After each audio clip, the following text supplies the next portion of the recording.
And welcome to the Ball Project. We have been dying to show you this. It has been a work in progress for probably over a year now, and we are finally ready to show it off. So let me show you around. We are over here in the entryway of the Ball Project, and perhaps the biggest change were the front doors. They replaced the outdated ones and did the ones with the large, beautiful glass panes that are everybody's dream right now, and I've got some serious door envy, but that's probably the biggest change in here. We also opened up this entire area so it feels very different than it did before. We redid their entryway moment with a new table and mirror. We updated some coat racks, and we added a rug that added a little pop of color that kind of gives you a little preview of what's to come in the rest of the house. Here in the front room of the Ball Project, and this room actually got a little bit smaller because we wanted to steal a little bit of this space to use in the kitchen since we opened everything up. So this room actually became more usable, I believe, just because we made it more of an intimate space where it's actually easy to have conversation. They had a family piano that we wanted to make sure that we incorporated because it's being passed down and was an important piece to them, so that became a focal point here in the front room. We modernized it with a little bit of art. And then for the conversational area, we opted to put the sofa on the opposite wall of the window just so that we weren't blocking the view, because we have a beautiful picture window and we didn't want to block any of that, nor did we want people seeing the back of a sofa. If I had to pick my 3 favorite things here in the Ball Project's kitchen, it would probably be, let's see, number 1, the built-in microwave. I feel like that just frees up a lot of space, and it's so functional for kids that they're not reaching up high when they're trying to get something hot. So I love built-in microwaves. The second would be the oversized island. I think it turned out gorgeous in here and really makes the kitchen feel huge. They have a family of 5, and so they're actually all able to sit around the island and eat, and that's kind of their informal dining space. And number 3 would probably be the chrome fixtures that we picked, chrome plumbing fixtures, and we picked chrome hardware.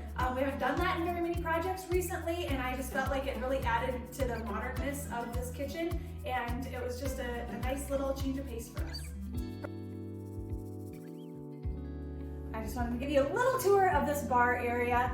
This is one of my favorite areas of the house. Our clients wanted a spot where they could entertain and wanted it to be both pretty and functional, and I feel like we achieved that. So we have got beautiful barware here up on these open shelves. The open shelves are a nice white stained oak that we have pops of in the kitchen, the dining area, and the living room just to make everything feel cohesive. We added everybody's coveted ice maker. We've got a beverage fridge. We opted to do panel fronts on both of those so that they don't ever have to worry about what's inside and how that looks.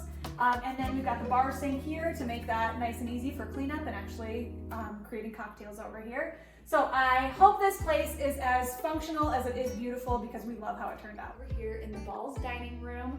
This actually used to be the kitchen. We reoriented everything, took down a couple walls, opened their entire main floor up, and this is now the dining room where we can actually seat 10 comfortably.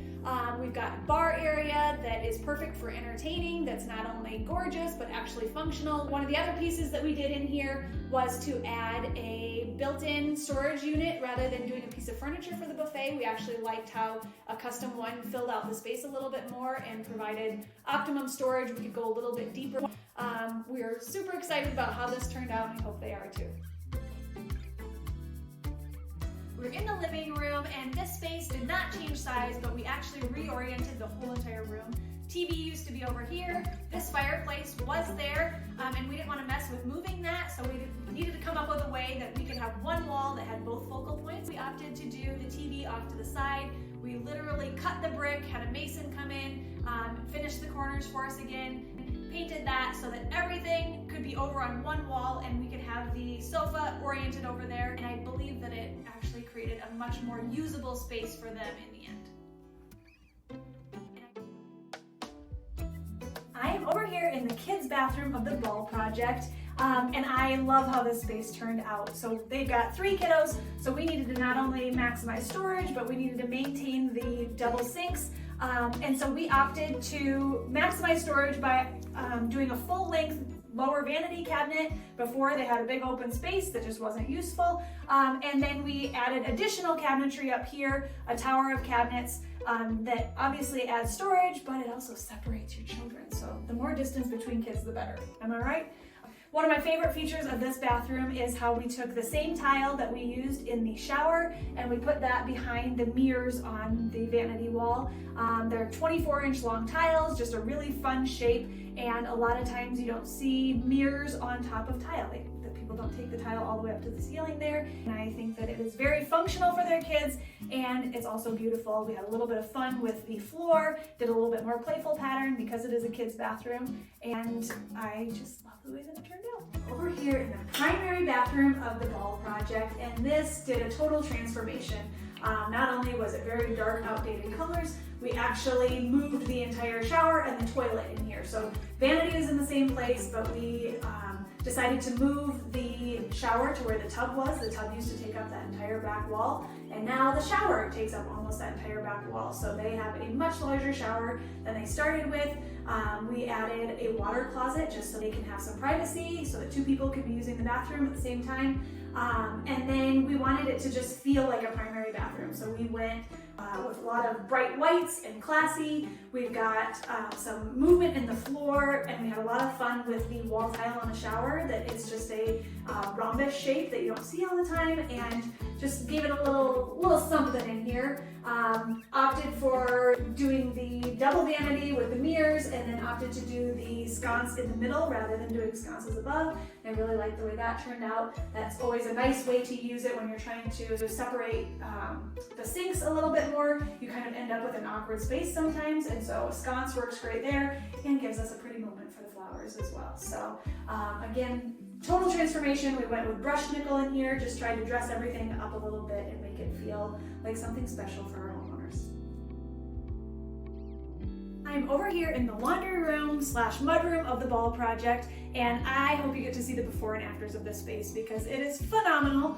We ended up stacking the washer and dryer. That bought them a lot more counter space over here, which allowed us to not only put some upper cabinet storage, but we also were able to hang a rod for drying clothes, which is always nice to have. The sink did a huge upgrade. The floor is beautiful. It's just a hexagon slate floor, natural slate, that turned out really pretty and is very functional for a mudroom. And then you'll see that we have a beautiful set of cabinetry here that they've got 3 kiddos and lots of coats and hats and backpacks and all the things. So we just wanted clothes storage so that those can be hiding away and it doesn't feel like it's cluttering up your space all the time. So again, we went for beautiful but functional in here, and I think that it turned out really well. If you are looking for some help, whether you're furnishing a house, remodeling a house, or building a house from the ground up, please check us out. Our website is www.basilandtate.com. We would love to chat and see if we could be the right fit for your next project.